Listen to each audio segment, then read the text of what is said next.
Hello students, welcome to my स्टी movement channel. जैसा कि अभी तक संविधान से रिलेटेड क्वेश्चंस चल रहे थे जो कि कल की वीडियो में मैंने आपको अपलोड करके दिया था, आप होप उसे आपने पूरा देखा होगा। ठीक है, रिस्पांस भी आपका अच्छा खासा आ रहा है, मैं देख रही हूँ, बट और ज़्यादा सपोर्ट की ज़रूरत है, उसे ज़रूर करिए। तो चैनल पर नए हैं तो सब्सक्राइब कर लीजिएगा, वीडियो को एंड तक देखिएगा और अच्छा लगे तो भाई लाइक भी कर दीजिएगा और अपने फ्रेंड के साथ शेयर भी कर दीजिएगा।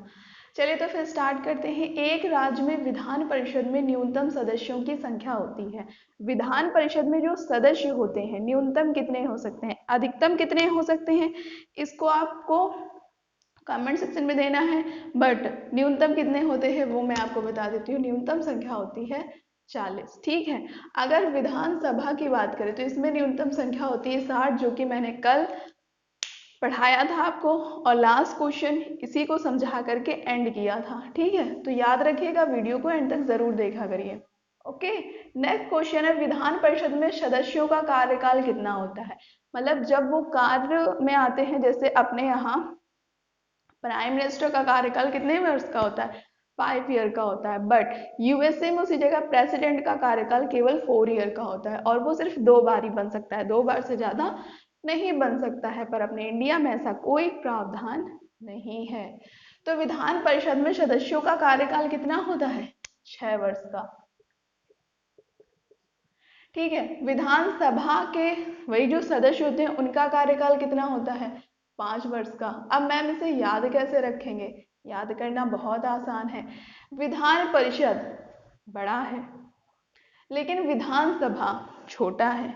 बड़ा नाम, कार्यकाल लंबा 6 वर्ष का, छोटा नाम, कार्यकाल छोटा 5 वर्ष का। ओके, राष्ट्रीय सुरक्षा परिषद की स्थापना कब हुई थी। राष्ट्रीय सुरक्षा परिषद की स्थापना हुई थी 1986 को। कब हुई थी, 1986 को इसकी स्थापना की गई। उच्च न्यायालयों की संख्या कितनी है, मैंने आपको सर्वोच्च न्यायालय बताया था। सर्वोच्च न्यायालय कहाँ पर स्थित है, यानी उसका मुख्यालय कहाँ पर है, आपको इसका आंसर कमेंट सेक्शन में देना है। बट उच्च न्यायालयों की जो संख्या है वो है 21, यानी 21। वर्तमान भारतीय राष्ट्र ध्वज को प्रारूप अपनाया गया। राष्ट्रीय ध्वज का जो प्रारूप है, मतलब जो जब वो बन के तैयार हुआ तो उसे कब अपनाया गया था। ठीक है, तो उसे अपनाया गया था 22 जुलाई 1947 को। कब, 22 जुलाई 1947 को राष्ट्रीय ध्वज को अपना लिया गया था। ठीक है, फिर है राष्ट्र ध्वज की लंबाई और चौड़ाई का अनुपात। ये क्वेश्चन पूछा जा चुका है, ये क्वेश्चन तो भाई इंपॉर्टेंट है, ये तो आप लोग को पता होगा ही क्योंकि आप लोग पढ़ाई इतनी अच्छी करते हो, उसमें कोई दो राय नहीं है। बट ये वाला क्वेश्चन भी इंपॉर्टेंट हो जाता है आपके लिए कि इसकी लंबाई और चौड़ाई का जो अनुपात रखा गया था वो कितना था। तो इसकी लंबाई और चौड़ाई का अनुपात 3:2 में था। कितना था, 3:2 में था। Clear now. राष्ट्रीय राज्य चिन्ह कौन सा है, तो पता होगा आपको कौन सा है, अशोक चिन्ह।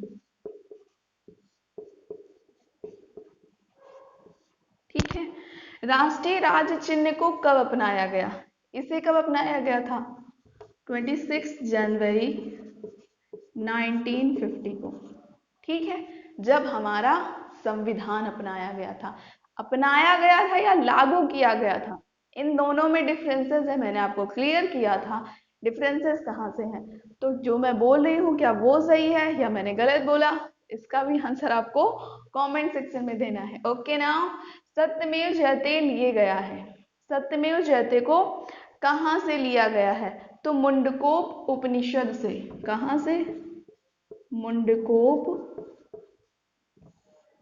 निषद से, मुंडकोपनिषद से। ठीक है, राष्ट्रीय गान कौन सा है, राष्ट्रीय गान जो आप लोग अपने स्कूल में गाते थे, जन गण मन। ओके, जन गण मन अधिनायक जय हे। ठीक है, याद रखिए। लेकिन इसके रचयिता कौन है, जब गाते हुए आपको डायरी मिलती है, किस लिए डायरी दी जाती थी स्कूल में, होमवर्क नोट करने के लिए।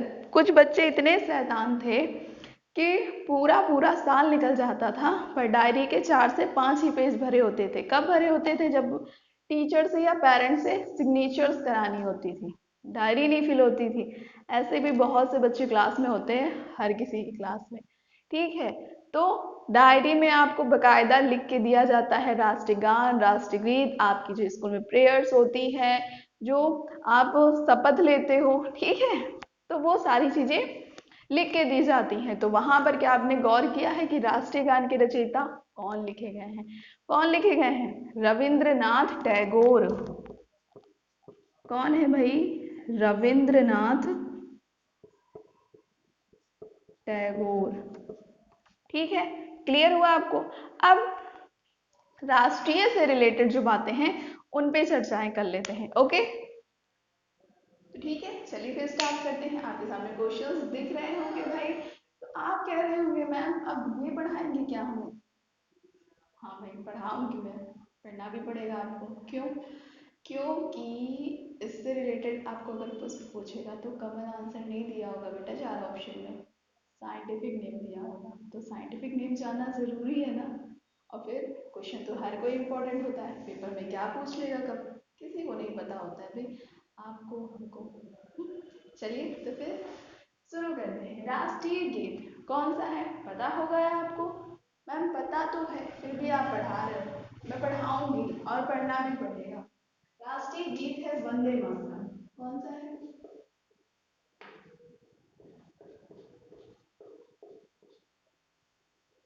ठीक है, बट इसके रचयिता कौन है, इसे लिखा किसने है, क्या ये आपको पता है? हाँ, कौन है? बंकिम चंद्र चटर्जी। बंकिम चंद्र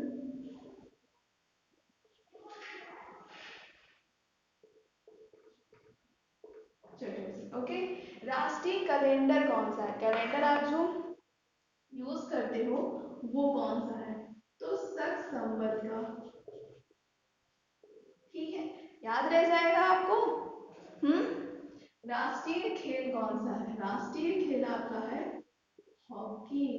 ओके, राष्ट्रीय वृक्ष कौन सा है? बरगद। तो क्या बरगद ऑप्शन में आएगा? नथिंग, बिल्कुल भी नहीं ऑप्शन में आएगा। आप ढूंढते रहोगे 4 ऑप्शन में, इसमें मिलेगा ही नहीं। मिलेगा क्या? मिलेगा आपको फाइकस बैधालेसिस।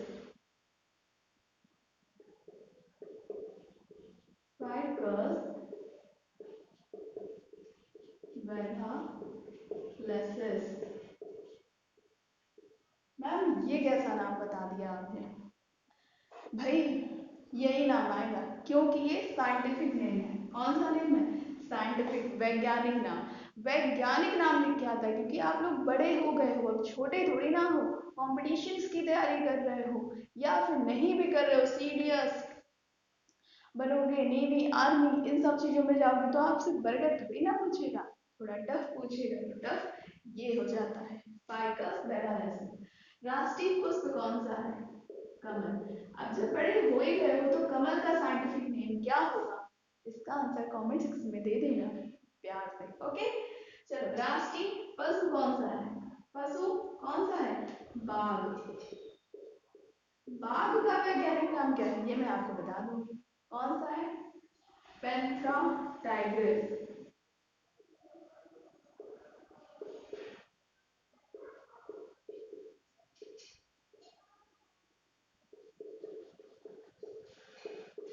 ठीक है, पेंथ्रा टाइग्रिस याद रह जाएगा। राष्ट्रीय पक्षी मोर। मोर का वैज्ञानिक नाम क्या है? क्रिस्टेशस। क्रिस्टेटस के आगे क्या है? पावो क्रिस्टेटस। पावो क्रिस्टेटस।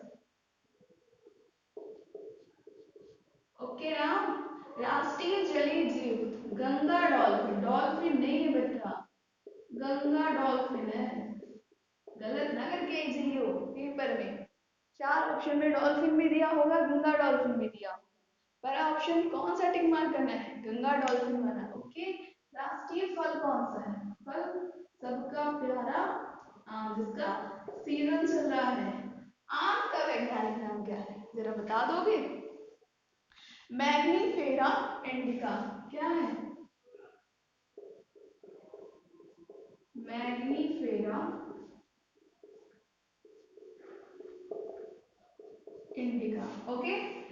राष्ट्रभाषा कौन सी है, जो आप बहुत ज्यादा बोलते हो भाई? हिंदी। राष्ट्रीय नदी कौन सी है? राष्ट्र नदी है गंगा। ओके, याद रह जाएगा बच्चे। ठीक है। राष्ट्रीय पर्व कौन सा है? राष्ट्र पर्व आप दो बनाते हो, कौन कौन से? 26 जनवरी और 15 अगस्त। ठीक है।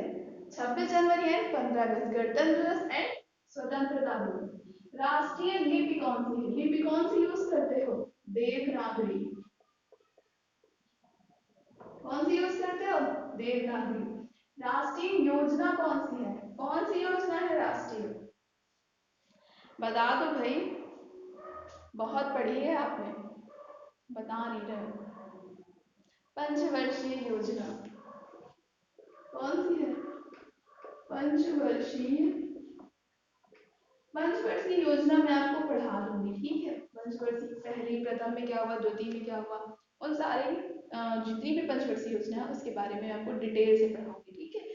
थोड़ा सा टाइम। राष्ट्रीय मुद्रा कौन सा है? रुपया।